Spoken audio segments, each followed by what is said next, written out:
আজকের দিনটি ছিল শুক্রবার। সাইকেল নিয়ে রওনা দিলাম মাঠের দিকে। মাঠে গিয়ে দেখছি বাবা লাইন বাই লাইন পটলের মাছের জন্য গর্ত করছিল। সব দিকে তাকাতে দেখলাম লঙ্কা জমির পাশে প্লাস্টিক কুড়োচ্ছিল। আমি আর ভাই সাইকেলে বসে চলে গেলাম গম জমির দিকে। হাঁটতে হাঁটতে চলে গেলাম বাড়ির উদ্দেশ্যে। গিয়ে সাইকেলটা রেখেই আমি আর ভাই হাঁটতে হাঁটতে চলে গেলাম বিলের দিকে গিয়েই দেখছি চোখ পড়লো কুল গাছের দিকে। কুলগুলো ভালোই মোটা মোটা হয়েছিল।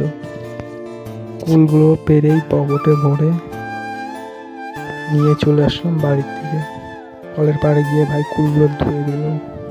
আস্তে আস্তে করে বেটে নিয়ে বোন আর ভাইকে দিয়ে দিলাম কুল মাখাগুলো খাওয়ার জন্য।